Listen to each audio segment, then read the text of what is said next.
पता नहीं क्या फालतूगिरी है, मुझे खाना बनाना आता भी नहीं है और खाना बनाना पड़ रहा है। अच्छा लगता है एक अमीर घर की लड़की रसोई में खाना बना रही है। उप्स, कहीं मेरा मेकअप ना खराब हो जाए। ये कहकर आकांक्षा अपने मेकअप छोटे से मिरर में देखकर पाउडर सेटअप करने लगती है। तभी खाना जलने लग जाता है और सांस आ जाती है। हे भगवान, ये खाना कैसे जल गया बहू? तू मेकअप कर रही और खाना नहीं देख रही? पहले से इतना पोत रखा है और क्या जरूरत थी तुझे मेकअप करने की? वहाँ सब लोग तेरे हाथ का खाना खाने के लिए बैठे हुए हैं और तू यहाँ मटर कश्ती कर रही है। उप्स, खाना जल गया। कोई बात नहीं माँ जी, आप खाना बाहर से ऑर्डर कर लो, मुझे बनाना नहीं आता वैसे भी। हाँ, वो तो मैं अपनी आंखों से देख रही हूँ, लेकिन ये पहली रसोई की रस्म थी, ये भी तुझे बाहर के रेस्टोरेंट से करवानी है? निकम्मी कहीं की। क्या बोला माँ जी आपने? आपको पता भी है मैं कितने बड़े अमीर घर से आई हूँ? दहेज तो देख लिया होगा आपने मेरा। हाँ, तो तेरे दहेज की चीजों से खाना बनवाए? खाना बनाना तो आना चाहिए था ना तुझे। हट जा, मैं ही खाना बना लूं, बस अपना हाथ लगा देना इस खाने पर। ठीक है माँ जी, मैं हाथ लगा दूंगी। अच्छा है, वरना मेरा नेल एक्सटेंशन खराब हो जाता। फिर करुणा जला हुआ खाना हटा देती है और खुद से छोले पूरी सब्जी रायता बनाकर तैयार कर देती है, जिस पर अमीर बहू का हाथ लगवा देती है और सब खाना खा पाते हैं। अरे भाभी, आपने तो बिल्कुल माँ की तरह खाना बनाया है। मुझे माँ के हाथों का स्वाद याद आ रहा है। अब तो आप ही खाना बनाना।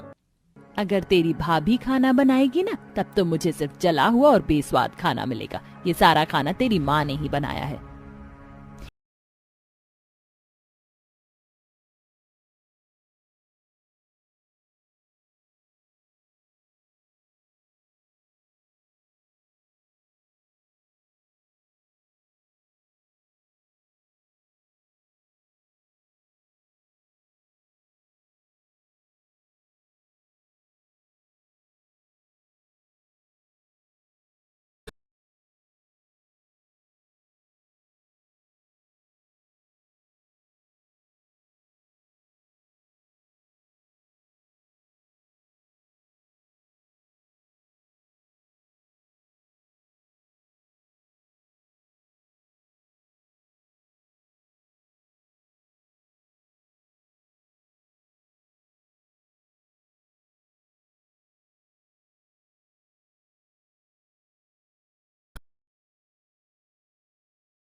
हाँ, तो आता ही हो। क्या बात है माँ जी, आप कुछ मिनमिना रही हैं? तेज बोल दीजिए। बहू, तेरे बारे में मैं कुछ नहीं बोल रही, समझी? ऐसे ही दिन गुजरते हैं। करुणा खुद खाना बना बनाकर और अमीर बहू के तेवर से बहुत ज्यादा परेशान थी। इस बीच वो गरीब घर की अच्छा खाना बनाने वाली दिव्या को अपने छोटे बेटे के लिए ढूंढ लेती है और झट से शादी कर देती है। जहां शादी के बाद पहली रस्म में वो बहुत अच्छा खाना बनाती है और अपनी बहू को अपने हाथ से सोने के कंगन पहनाती है। आहा, वाह वाह वाह, बहू ने इतना अच्छा खाना बनाया कि मेरा दिल खुश हो गया। देख रही है बड़ी बहू, खाना ऐसे बनाना चाहिए कि सबके चेहरे खिल उठे। तेरे जैसे नहीं कि तेरे ही जैसा बनाया हुआ खाना देखने को मिले, जला हुआ। माँ जी, आप फिर से मेरे स्किन टोन के बारे में बात कर रही है ना? हाँ, नहीं आता मुझे खाना बनाना। आपको चाहिए थी शेफ बहू, आ गई, उससे ही बनवा लेना। हाँ, उससे ही खाना बनवाऊंगी, लेकिन तू कब खाना बनाना सीखेगी? ओहो, ये घर की महिलाएं भी कितना युद्ध करती हैं। शुक्र है उस जमाने की नहीं है, वरना तलवार लेकर निकलती। बात तो सही है बेटा। ओहो, तुम तो चुप ही रहो। कुछ दिन गुजरते हैं। घर वाले छोटी बहू के हाथ का खाना खाकर बहुत खुश होते हैं। वहीं आए दिन आकांक्षा बड़ी बहू के खाने में कमी निकाल देती है, जैसे कि इस समय। दिव्या, तुम कैसा खाना बना रही हो? इसमें ना नमक है ना मिर्च। वैसे माँ जी तुम्हारी तारीफ करती रहती हैं। दीदी खाना बहुत अच्छा बनाए, बस नमक कम है। आप ऊपर से डाल लीजिए, मिर्च बिल्कुल ठीक है। अगर इससे ज्यादा आपको खाना है तो आप खा लीजिए। मुझसे ज्यादा आपको इस घर में टाइम हो गया और आपको मिर्च का अंदाजा नहीं है। 2 दिन की आई हुई मुझसे जुबान चलाने लगी। भूलो मत, तुम एक गरीब परिवार से हो और मैं अमीर परिवार से। जभी तो आपने खाना बनाना नहीं सीखा और माँ जी से इतना सुनती रहती हैं। कम से कम मैं सबको अच्छा खाना बनाकर तो खिला सकती हूँ, वरना आपके राज में तो ससुराल वाले भूखे ही रह जाएंगे। बस करो तुम दोनों लड़ना। फिर दोनों बहू चुपचाप खाना खाती हैं। ऐसे ही शाम के टाइम। अरे आकांक्षा बहू, जरा चाय बना दे। नहीं नहीं, तू मत बना, वरना अपनी जैसी काली चाय बना कर ले आएगी। दिव्या बहू, तू बना कर ला। हाँ हाँ माँ जी। ये कहकर दिव्या अपनी सास के लिए चाय बनाकर लाती है, जहां वो सास के सामने अपने हाथ को चाय से मैच करके दिखाती है। मेरे से अलग है चाय, दूध वाली चाय। हाँ हाँ ठीक है, अब मैच द फॉलोइंग मत करके दिखा। बड़ी बहू, तू छोटी बहू से खाना बनाना क्यों नहीं सीख जाती? कब तक जला हुआ बेकार खाना बनाएगी? जब तक आपको आदत नहीं हो जाती। आकांक्षा उठकर वहां से चली जाती है। कुछ दिनों में करुणा को समझ में आ जाता है कि वो बिल्कुल भी खाना बनाना नहीं सीखना चाहती, इसीलिए वो दोनों बहू की रसोई का बंटवारा कर देती है, जिसे सुन दोनों हैरान हो जाती हैं। माँ जी, मुझसे कोई गलती हुई है क्या? आप रसोई का बंटवारा क्यों कर रही हैं? सासू माँ, क्यों बंटवारा कर रही है? मुझे तो खाना बनाना भी नहीं आता। इसीलिए बंटवारा कर रही हूँ ताकि तुझे खाना बनाना आ जाए। वैसे भी तुझे बड़ी बहू के हाथ का खाना पसंद नहीं है, कभी वो नमक मिर्च डाल देती है, कभी कुछ, और अपने पति का अलग बनाएगी, और जहाँ मन करेगा मैं उस बहू के हाथ का खाना खा लूंगी। माँ जी, ये गलत है। कोई बात नहीं, मैं अपने लिए मैगी चाय कॉफी बनाकर रह लूंगी। काश दोनों बहू के बीच जो बंटवारा कराया उससे बड़ी बहू खाना बनाना सीख जाए, क्योंकि छोटी बहू तो रह ही लेगी। बंटवारे की शाम आकांक्षा अपने लिए मैगी बनाती है तो उसे भी जला देती है। ओ नो, ये क्या हो गया? मुझसे तो मैगी भी जल गई। सच में मैं किसी काम की नहीं हूँ, पर कोई बात नहीं, भूख लग रही है, जल्दी से ऑर्डर कर देती हूँ। आकांक्षा रसोई में खड़े खड़े फोन पर खाना ऑर्डर करती है। इतने में जली हुई मैगी की बदबू से सास बहू आ जाती है। ये क्या किया आकांक्षा बहू तूने? मैगी भी जला दिया। सुबह तो तू बहुत कुछ बोल रही थी। तो क्या करूँ माँ जी, नहीं बनी मुझसे मैगी भी। चुल्लू भर पानी में डूब मर। 5 साल का बच्चा भी खुद से मैगी बना लेता है, पर तुझसे वो भी नहीं हुआ बहू? क्या दीदी, आप भाई साहब को क्या खाना खिलाओगी?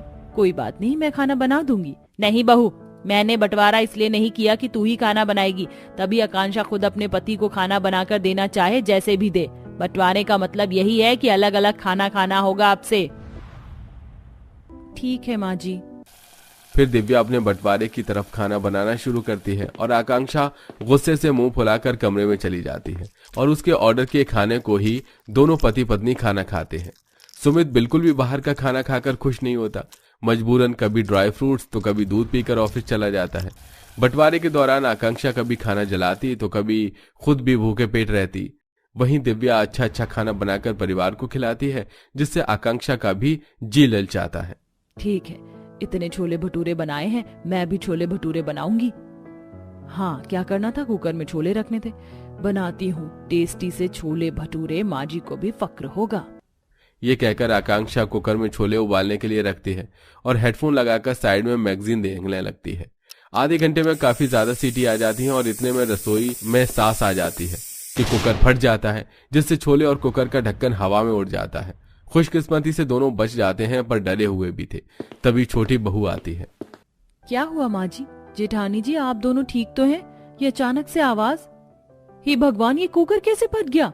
ये निकम्मी बेलुड़ी बेड़ा गर्क करने वाली कल्लो बहू है ना, सब इसी की वजह से हुआ है। किस्मत है इसकी और मेरी कि मैं बच गई, और इस कुकर को भी मेरे आने पर ही ब्लास्ट होना था। अरे जब तुझे खाना बनाना आता नहीं है तो क्यों बनाने की कोशिश कर रही थी? कुकर में पानी होगा नहीं और फट गया।